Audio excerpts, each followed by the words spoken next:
Bonjour tout le monde. Aujourd'hui, on va voir l'équation de la chaleur ou bien équation de la diffusion thermique. Ça veut dire quoi cette équation? C'est une équation linéaire ou dérivée partielle. Donc, il y a des dérivées par rapport au temps, bien sûr de la grandeur, c'est la température, et il y a des dérivées partielles par rapport aux variables spatiales. Par exemple, dans ce cas, la variable x. Donc, on va essayer de établir cette équation. Alors, en thermodynamique, on a déjà parlé de transfert thermique ou bien la chaleur, donc de préférence transfert thermique qui traduit une réalité physique. Et on a parlé aussi de travail. On a dit que transfert thermique, si vous voulez, c'est un échange au niveau microscopique, inobservable à l'échelle macroscopique. Par contre, le travail, c'est un échange macroscopique observable. Alors, transfert thermique, c'est un échange d'énergie au niveau microscopique. Donc, l'objectif de cette vidéo, c'est quoi? C'est l'étude de transport de la chaleur. Et exactement la conduction thermique ou bien la diffusion thermique. Alors, qu'est-ce qu'on va faire dans cette vidéo? On va essayer d'établir l'équation de la chaleur à l'aide de deux choses, la loi de Fourier principalement, et le premier principe de la thermodynamique, ou bien un bilan d'énergie si vous voulez. Alors, je commence par les différents modes de transfert de la chaleur. Donc, le premier mode de transfert de la chaleur, c'est transfert thermique par conduction. Lorsqu'on dit transfert thermique par conduction, c'est-à-dire il faut un milieu matériel, solide ou liquide. Généralement, on s'intéresse par le transfert thermique par conduction seulement les solides, mais on peut parler aussi de transfert thermique dans les fluides. Alors, la cause de cet transport ou bien ce transfert thermique, c'est la non-uniformité de la température. J'ai un milieu ou bien deux milieux en contact et la température n'est pas uniforme. Donc, ce gradient de température qui engendre un échange ou bien un transfert thermique des régions les plus chaudes vers les régions les plus froides. Bien sûr, sans transport macroscopique de la matière. Alors, un exemple, j'ai une barre métallique et on va chauffer à ce niveau, c'est-à-dire la température sera plus élevée. Qu'est-ce qu'on va voir? On va voir qu'il y a transfert de la chaleur dans ce sens, des régions chaudes vers les régions froides. À travers quoi? À travers une barre métallique. Donc on dit que le transport de la chaleur se fait par convection dans cet exemple. Le deuxième mode de transfert de la chaleur, ou bien de transfert thermique, c'est transfert thermique par convection. Donc lorsqu'on dit convection, donc obligatoirement, on a besoin d'un fluide. Lorsqu'on dit un fluide, c'est un liquide ou bien un gaz. Et grâce au courant de convection, je peux avoir le transport de la chaleur. Alors, un exemple, une casserole qui contient de l'eau, et on va chauffer en bas. Qu'est-ce qu'on va voir? Puisque on chauffe les molécules qui se trouvent en bas, donc il y a la diminution de la masse volumique de l'eau qui se trouve en bas, qui se trouve très proche à la source. Et comme ça, la masse volumique va diminuer, donc température augmente, la masse volumique va diminuer et l'eau devient légère, donc automatiquement va monter vers le haut et sera remplacée par l'eau froide. Et comme ça, on va voir ce qu'on appelle des courants de convection. Donc le transport de la chaleur de la partie inférieure vers la partie supérieure se fait par convection. Un autre exemple, c'est le chauffage, par exemple. C'est le même principe, c'est-à-dire le transport de la chaleur se fait par des courants de convection. On dit que il y a un transfert thermique par convection. Donc attention, le transfert thermique par convection peut être naturel, c'est le vent par exemple, et peut être forcé, c'est le cas par exemple d'une pompe ou bien une turbine. Le troisième mode de transfert thermique, c'est par rayonnement. Ou lorsqu'on dit par rayonnement, c'est-à-dire une onde électromagnétique. Et vous connaissez que l'onde électromagnétique se propage même dans le vide. Donc, on n'a pas besoin d'un milieu de propagation. Par contre, le transfert thermique par conduction, par convection, toujours nécessite un milieu pour la propagation, pour le transport. Donc, si vous voulez, j'ai des exemples ici. Le feu ici, si on s'approche les mains, donc le transfert de chaleur se fait principalement par un rayonnement. On peut parler de transfert de chaleur par conduction à travers l'air qui se trouve entre les mains et le feu, mais globalement, le transfert thermique se fait par rayonnement. Alors, un autre exemple, c'est le soleil, vous savez, et l'envoi des ondes électromagnétiques. Comment on peut chauffer la Terre? C'est grâce au transport de la chaleur par rayonnement, c'est-à-dire une onde électromagnétique. Donc voilà, donc il y a trois modes de transfert thermique, par conduction, par convection et finalement par rayonnement. Nous, on s'intéresse sur le mot transfert thermique par conduction. Alors, la première chose qu'on va définir, c'est un flux thermique. Lorsqu'on dit flux thermique ou bien puissance thermique, c'est la même chose. L'unité, c'est watt, puisqu'il s'agit d'une puissance, donc c'est watt. Et c'est la même chose. Donc, le flux sera noté phi et la puissance sera notée P. Alors, le flux thermique ou bien puissance thermique, c'est quoi? C'est exactement la chaleur delta Q élémentaire qui traverse une surface S par unité de temps. Donc, on peut écrire que le flux thermique ou bien la puissance thermique, c'est delta Q sur dt. Pourquoi je fais delta ici pour Q? Parce que ce n'est pas une différentielle totale exacte, c'est une forme différentielle. Et cette grandeur dépend du chemin suivi.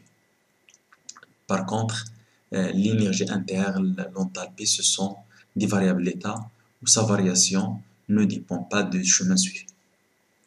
Alors, et si vous voulez ici, j'ai une surface S et je veux savoir le flux d'une grandeur vectorielle appelée vecteur densité de courant thermique, ça va donner exactement la puissance thermique ou bien le flux thermique. Donc le flux thermique, on peut le définir par le flux de G thermique à travers une surface S. Donc voilà, j'ai la surface, bien sûr, D de S doit être perpendiculaire à S en un point M. Et j'ai G thermique, il est collinaire avec le courant thermique. Donc, n'est pas nécessairement les deux collinaires. Il y a un angle alpha entre les deux. Donc, c'est exactement comme l'intensité de courant électrique. Il est défini par J, D de S. C'est l'intensité de courant électrique. C'est l'équivalent de flux thermique. Alors, si on fait l'analyse dimensionnelle, il s'agit d'une puissance, c'est watt. Ici, il s'agit d'une surface, c'est mètre carré. Donc, automatiquement, J thermique ou bien vecteur densité de courant thermique a pour unité watt mètre moins 2. Alors, autre chose très importante, c'est la loi de Fourier. La loi de Fourier, c'est quoi? Il donne l'expression de G thermique en fonction de gradient de la température. Donc ça, c'est le vecteur densité de courant thermique. Ça, c'est le gradient de la température. Le grade, c'est un opérateur mathématique qui agit sur les scalaires. Et entre les deux, il y a un coefficient moins lambda. Avec lambda, c'est ce qu'on appelle la conductivité thermique. Et il traduit quoi cette conductivité? L'aptitude à conduire la chaleur. Donc, il est très grand pour les métaux, par exemple. Il est très faible, par exemple, pour le bois, l'air, etc. Donc, c'est grâce à ça, on peut savoir est-ce qu'il s'agit d'un bon conducteur ou bien un mauvais conducteur thermique. Et généralement, les bons conducteurs thermiques, ce sont des bons conducteurs d'électricité. Alors, il reste des ordres de grandeur ici pour lambda. Par exemple, pour le cuivre, c'est 400 watts, mètre moins 1, Kelvin moins 1. Pour l'eau, par exemple, c'est à l'ordre de 0,6. Pour l'air, c'est à l'ordre de 0,03, etc. Pour le gradient, en coordonnées par exemple cartésien, s'exprime comme ça, la dérivée de t par rapport à x suivant x, et par rapport à y suivant y, et par rapport à z suivant z. C'est-à-dire la température et dépend de x, y, z en coordonnées cartésiennes et le temps.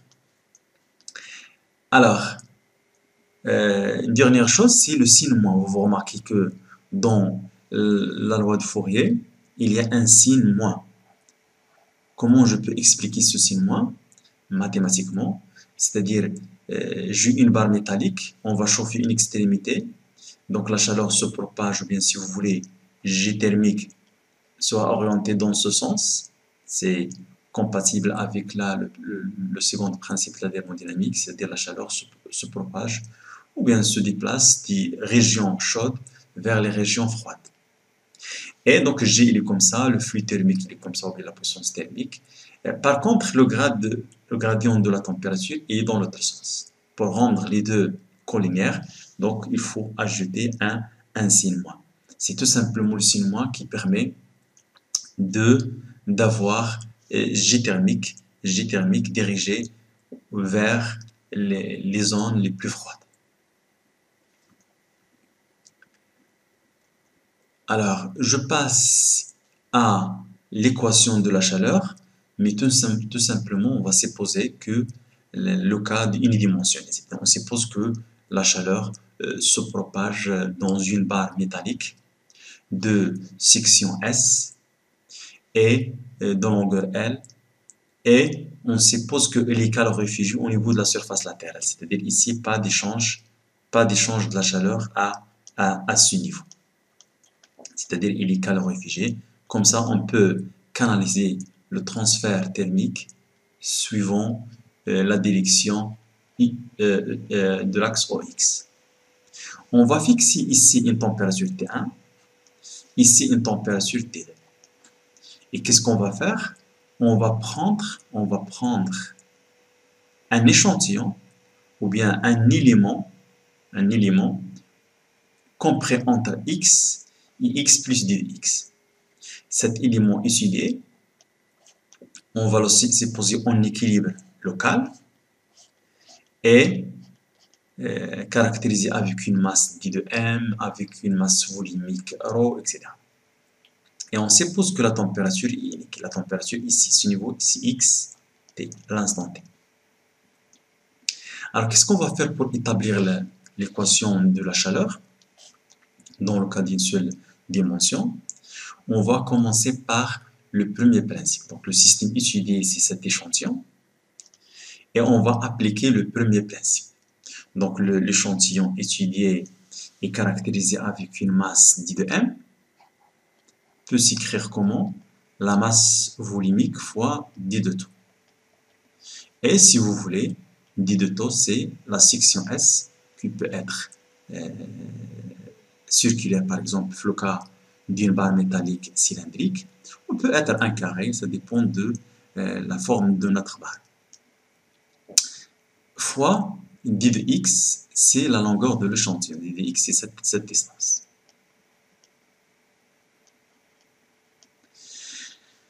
Ça, c'est l'échantillon étudié caractérisé avec une masse d de m. Et se trouve entre x et x plus dx. Alors, qu'est-ce qu'on va faire pour établir l'équation de la chaleur? On va appliquer le premier principe de la thermodynamique. le premier principe de la thermodynamique s'écrit comment? Donc, d de U égale delta Q, transfert thermique, plus le travail. Ce travail est nul. Pourquoi? Parce qu'il s'agit d'un solide, une barre métallique, et indéformable l'échantillon étudié, donc le volume constant, ça va donner d de V égale à 0, donc pas d'échange de travail de pression. Donc, pour d de I, je commence par d de I. d de I, je peux l'écrire sur la forme de quoi? D de M, la masse, fois C, de petit c, c'est la capacité thermique massique, fois la différence de température. Ici, c'est une variation temporelle. Normalement, vous pouvez faire x ici, et ici, t plus d de t. Moins la même chose, x ici, à l'instant t.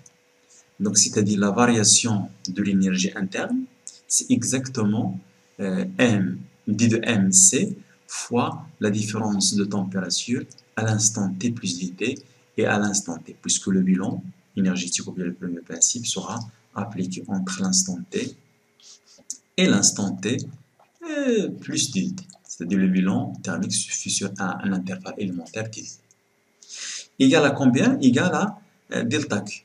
Et delta Q, c'est quoi? C'est exactement delta Q au niveau de l'entrée moins delta Q au niveau de la sortie.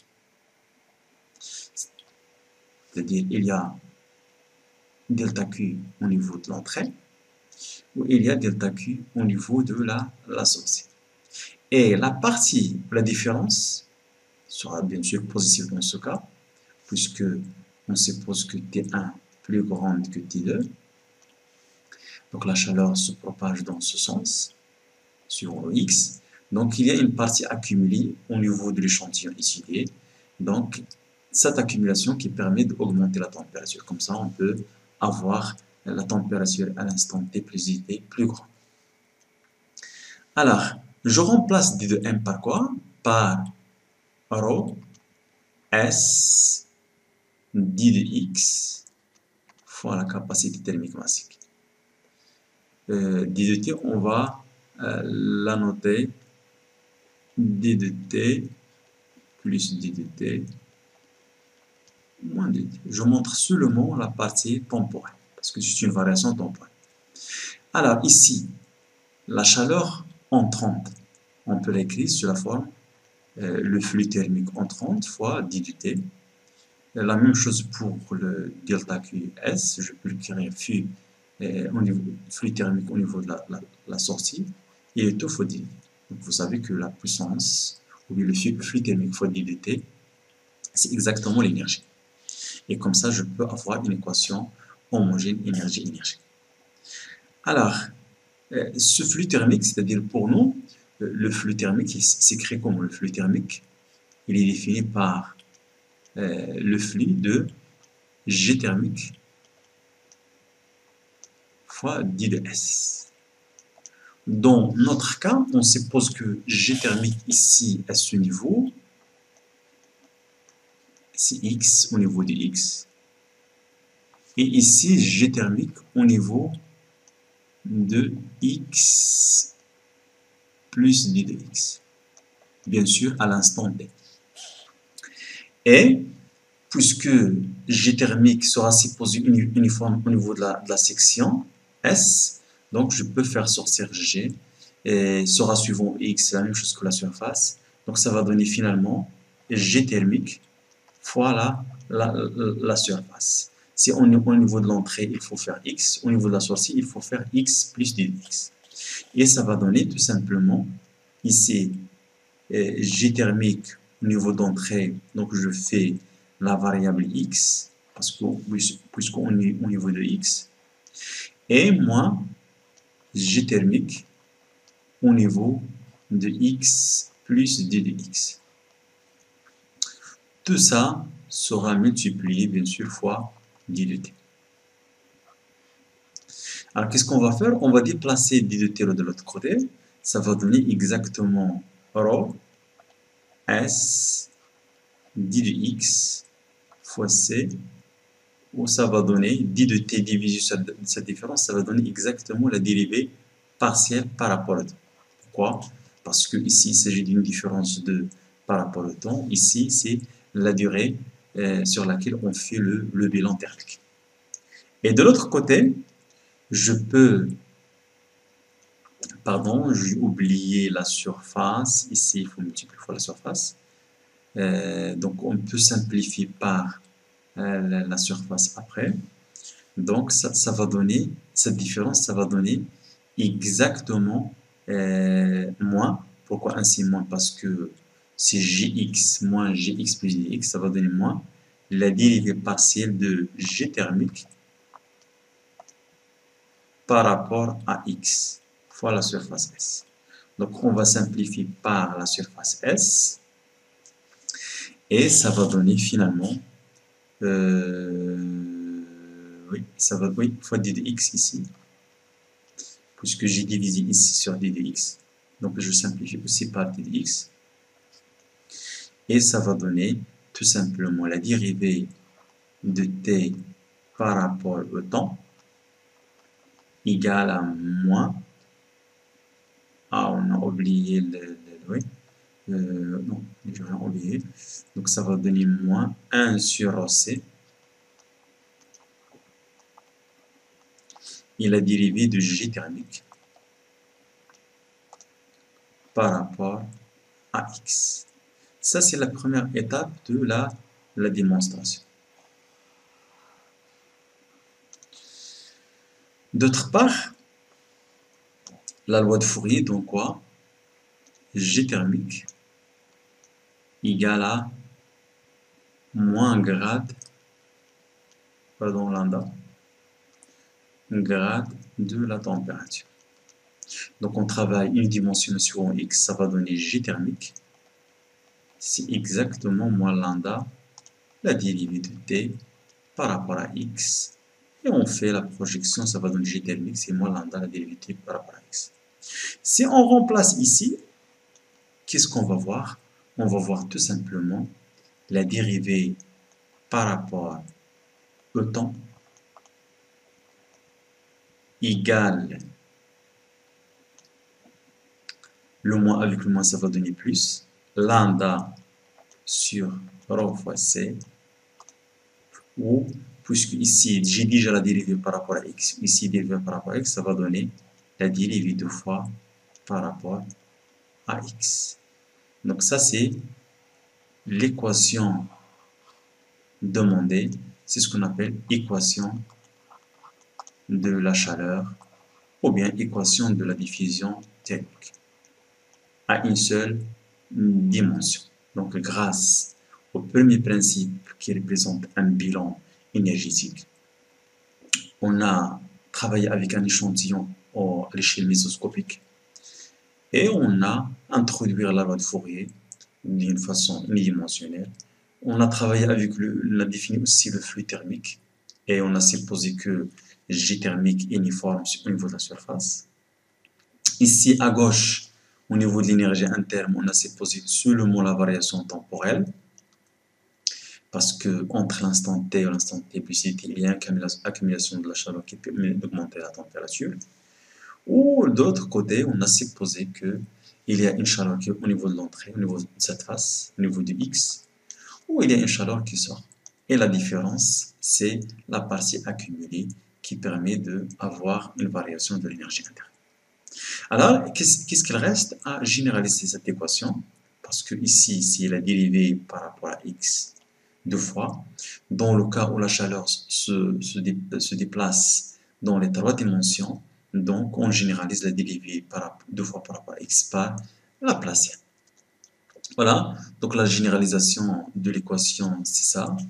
Laplacien de t, avec Laplacien, c'est créé la dérivée deux fois par rapport à x de la température, plus la dérivée deux fois par rapport à y, la dérivée deux fois par rapport à z, ça encore dans les cartésiens.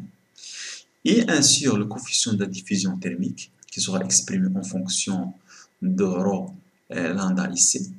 Ici, c'est la variation, la dérivée partielle par rapport au temps. Donc D, si vous voulez D, on peut le dire c'est lambda sur rho C. C'est le coefficient de la diffusion thermique. Parfois noté comme ça, parfois A, ça dépend de la notation utilisée. Alors, la première chose, cette équation, c'est ce qu'on appelle l'équation de la chaleur. C'est en 3 dimensions. Ou bien équation de la diffusion thermique. C'est la même chose. Alors, autre chose, si on fait l'analyse dimensionnelle ici, ça va donner quelque chose de dimension de la température sur une distance au carré. Ça s'appelle L carré. Ici, si on fait la même chose, ça va donner ça. En utilisant l'analyse dimensionnelle, ça va donner quelque chose à une dimension de la température sur le temps. D'accord?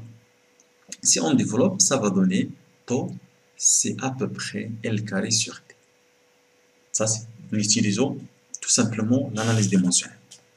Alors, cette équation porte une réalité très importante. Alors, vous voyez que taux, c'est le temps caractéristique de la propagation de la chaleur à travers la barre métallique, par exemple. L, c'est la dimension caractéristique de notre barre. Ou D, c'est le coefficient de la diffusion thermique. Alors, si on double L, par exemple, si on passe de L à 2L, est-ce que taux aussi sera doublé, sera multiplié fois 2? Non, bien sûr, parce que ce n'est pas une relation linéaire. Donc, taux va passer de taux à 4 fois taux. D'accord?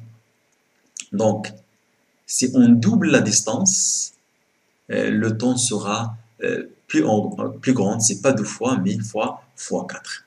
D'accord? La même chose, tu déplaces de l'autre côté, tu fais la racine, ça va donner L égale à la racine de D fois t. Comme vous voyez ici, L en fonction de D, ce n'est pas une relation linéaire. Si on trace L en fonction de D, ça va donner la racine, ça va commencer comme ça par exemple, ça va donner augmentation brutale, après sera stagné, sera limité à un certain niveau. Donc, ce n'est pas l'évolution de L en fonction de T, ce n'est pas linéaire. C'est la racine. Une dernière chose, c'est-à-dire, c'est pas, vous savez que l'équation, si on prend par exemple l'équation de propagation de la lumière, ou disons directement ici dans le vide, par exemple, delta E, Laplacien, moins 1 sur C carré, la dérivée de E par rapport à T 2 fois. Si vous remplacez T avec T moins 1, on va trouver la même équation, parce que le phénomène est réversible, c'est-à-dire la lumière peut aller dans ce sens ou bien revenir en l'autre sens, ça va donner la même chose. Ici, puisque dans l'équation de la chaleur, il est une seule dérivée par rapport au temps, non, ça va donner plus ici, si on remplace T avec moins T, ça va donner une autre équation différente. On dit que le phénomène est irréversible. D'accord? Phénomène irréversible, c'est normal parce que la chaleur se propage spontanée de la zone chaude vers la zone froide, mais on ne peut pas avoir la chaleur qui se déplace spontanée de la zone froide vers la zone chaude. Donc voilà, c'est la fin de cette vidéo. Merci de votre attention et bon courage.